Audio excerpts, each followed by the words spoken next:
Randy Karl Gometz, prisoner 35556-118, claims he's the victim of racism. He has page after page of statistics to support his position. He claims that as a white male, one of his juries had too many black people on it, and therefore he was wrongly convicted. These days, even a white Protestant man, claims they're victims of racism. Prison reflects our American society at large.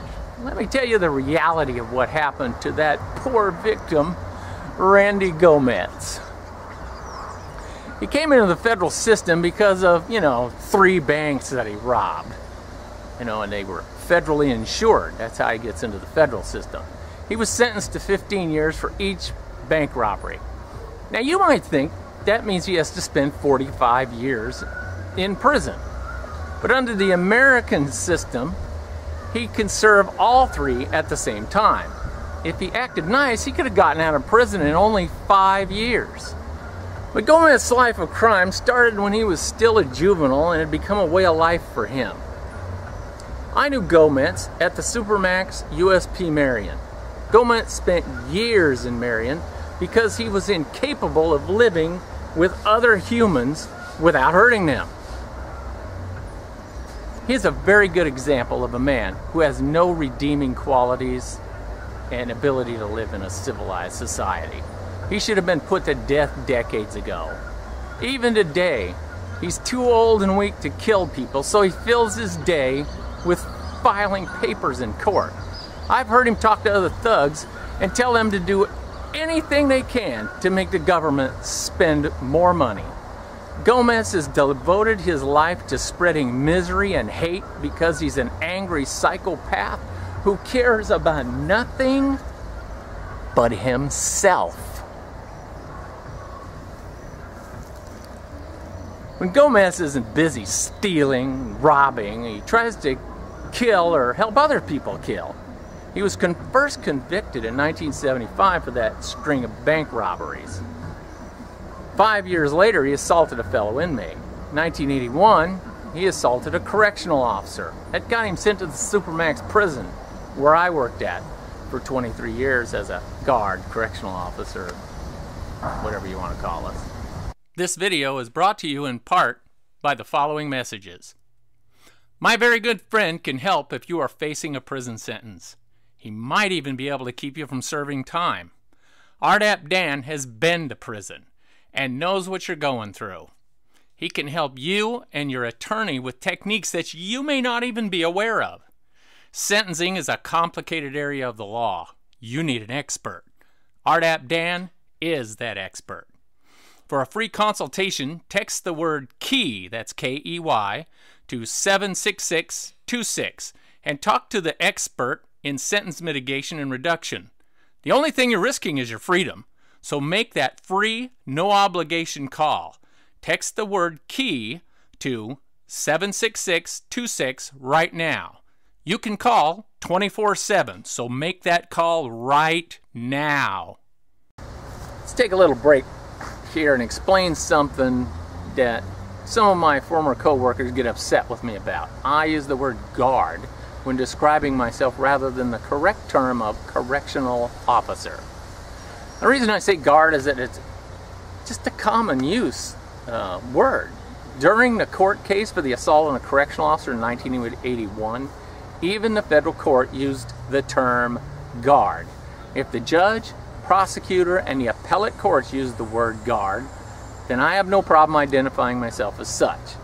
If you wish to use the term sanitary engineer rather than janitor or correctional peace officer, then please do. I say rock, not stone. You say what you will, and I'll do the same, okay? Back to Gometz.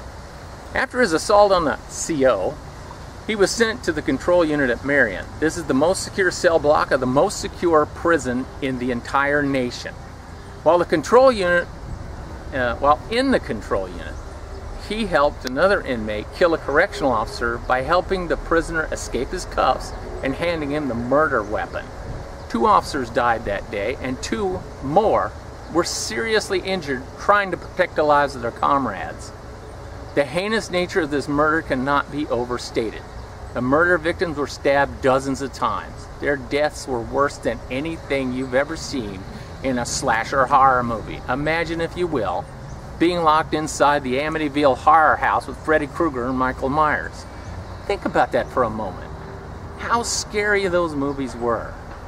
But you knew it wasn't real, and you weren't going to be hurt by any knife-wielding monster. Now imagine if it was real and there was no escape. That's what happened to these two officers. They died over a long period of time while their bodies were brutalized. They remained conscious throughout their murder. A cop on the street may be shot in the head and die a relatively pain-free death. Not so a correctional officer. After this murder, you might think they'd put Gometz in a hole so deep that he couldn't hurt anybody again. But you'd be wrong if you thought that. He remained in the control unit for an extended period. In those days, prisoners were allowed to smoke, even encouraged to. Gometz scraped the heads of a large number of matches. He added things to this powder like coffee creamer and bits of carbon paper to make a crude gunpowder. He placed this mixture inside of a paper tube made with writing paper and a toilet paper tube. A projectile of a screw, a nut, or some piece of metal would finish this crude zip gun. Now to set it off, he used a wire from his radio and he'd plug it into the wall. And all he had to do was just kind of aim it as best he could, at his victim from his cell, and then plug it in, and then somebody else would die from a crude gunshot. The man he chose for this murder was feeding prisoners when Gometz tried to shoot him. One of us. It failed to work because Gometz needed 120 volts, but his crude circuit only gave him 100 volts or less. I guess he should have paid better attention, to his high school shop teacher. And perhaps they don't teach that kind of stuff in juvenile hall. Gometz claims that he was forced to shoot the future correctional counselor. He was a guard at the time. He claimed it was self-defense. After the murder of the staff, the other staff really didn't like Gometz and wouldn't talk nice to him anymore. I know the intended victim. I worked with him for years. He was a very nice man if he liked you, but if he was angry at you, he just wouldn't talk to you. He might even give you an unfriendly look. Apparently an unfriendly look from a guard because you killed a couple of his friends was reason enough to make Gometz want to kill you. He did his best, but just too stupid to accomplish his crime. The courts added 10 years to his life sentence. That might sound silly to add 10 years to a life sentence, but you have to remember that in prison, at least in federal prison, 30 years is truly what a life sentence is. It's a little game we play with the public. A guy gets life in prison and makes all the victims happy, knowing he'll die in prison. And when nobody's looking or they forget all about it, we sneak him out the door. If he's old enough, we give him a Social Security disapayment to thank him for all of his time in prison. Hey, the Nibbler just told me that you're not on Patreon. You're not supporting this channel. Well, him and me might just go away if it isn't supported. So please go to Patreon today and support As the Key Turns. You go to patreon.com/asthekeyturns. In exchange for your support, I'll give you exclusive videos for just patrons. You'll get documents that I use to verify that what I'm telling you is accurate. You'll get the same videos on YouTube, but they won't have any commercial interruptions. So please support my channel on patreon.com/asthekeyturns. Now in the same vein, they gave him 5 years for making a weapon that can kill another human being while inside a correctional facility. Now this is supposed to be the end of the story. Most people think that ends with, and then he went to prison. Gometz has continued to be a management issue. he has well over 100 incidents that require discipline. He continues to clog the court system with worthless appeals that have to be dealt with. My two favorites are the excuse of the guy feeding us had to be killed, you know, because I had to protect my own life. Now, you know, the chow isn't 5-star good, but it's not a murder weapon. And the other one was he told the court that he was too stupid to make a working gun and therefore it wasn't a danger. Try pointing a broken gun at a police officer sometime and see how far that excuse gets you. Gometz once sued my first warden, Mr. Hinman. Now, I wasn't very fond of him either, but I wouldn't have sued him. The reason was that prisoners who are co-defendants in murdering people in prison have shown that they cooperate in killing us.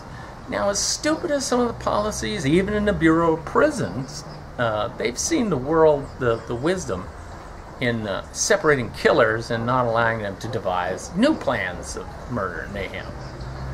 Gometz tried to get around these restrictions by claiming that he's a jailhouse lawyer and he was just trying to help Silverstein beat his murder case. You know, the one that he gave him the murder weapon and the cuff keys for. That sounds great, but, you know, Gometz is an idiot about the law, and Silverstein didn't want his help because he had a real lawyer trying to keep him from being executed, despite the fact that Gometz sued, and surprisingly, he lost. Even the judge thought it was wise to keep the two killers separated. Almost 20 years after his crime, Gometz is still filing frivolous appeals.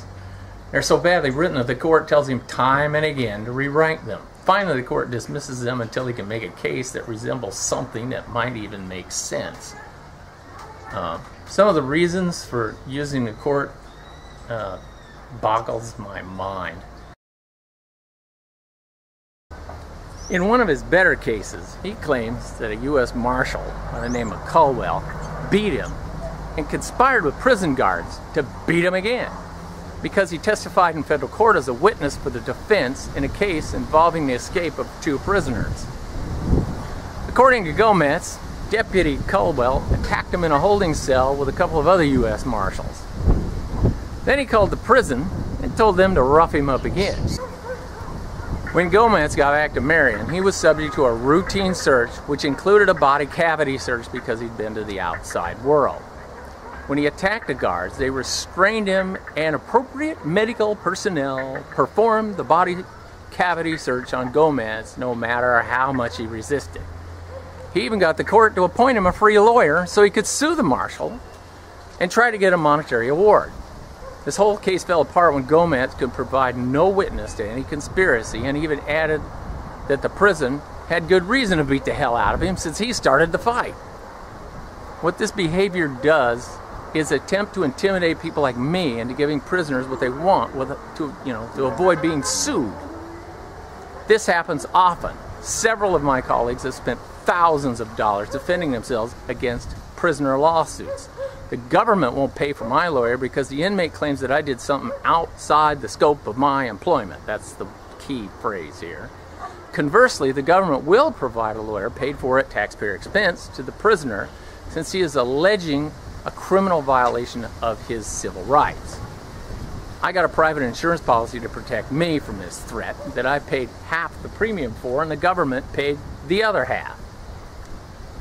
Just to make it clear, Gometz sues prison guards and others to occupy his time. He gets a free attorney to do it, paid for with our tax money. I have to pay for my own lawyer or buy insurance that I pay half for and the government pays the other half to protect me from Gometz and his government-funded lawyer. The average citizen wonders how it is possible to waste billions of dollars a year and have nothing to show for it. Well, here's one example of taxpayers' funding of an inmate's expensive hobby, and then seeing who believes his lies. When he's finally proven to be a liar, nothing happens to him because nobody wants to discourage prisoner complaints. Now, if you've enjoyed this video, by all means, hit the like button. And I promise you, it won't kill you if you subscribe. People are always asking me, oh, why don't you put a little thing about yourself at the end? All right. To the folks that like to make those like ridiculous comments, I hate the police, I'm glad that they killed your friends, I hope they kill you, blah blah blah. You know, my son goes through these things and just deletes all of them. I never see them. So if you want to make those comments, his delete finger is pretty strong. He does a really good job of it, and I don't see most of them. A few slip through, and sometimes he deletes the wrong one, he tells me now and then, and says oops, and he can't get it back. But so if your very benign comment has been deleted, I apologize that he hit the wrong button or he couldn't get it back. But if you make them ridiculous comments or hateful, or you try to pick on each other, we just delete it. So go ahead, make all them stupid comments you want. And even if I did read them all, you know, I'm an ex-prison guard at a maximum security prison, used to be a drill sergeant and a cop. Think I haven't heard some insults in the past? So go ahead and keep trolling, fellas. It don't do any good, we just delete them. You know, the nibbler here, he needs me to feed him and pet on him, or he'll go away. That's what cats do. Well, I'm telling you that this channel, if you don't support it, it will go away. So please go to patreon.com/asthekeyturns and show me your support. Without your support, there's no motivation to continue to make these videos. But with your support, I will give you exclusive video, the same video that we have on YouTube, but without commercial interruptions. And you can look over the documents that I use to make sure that what I'm telling you is accurate. So please, for the nibbler's sake, go to patreon.com/asthekeyturns, and the nibbler and I will be very grateful.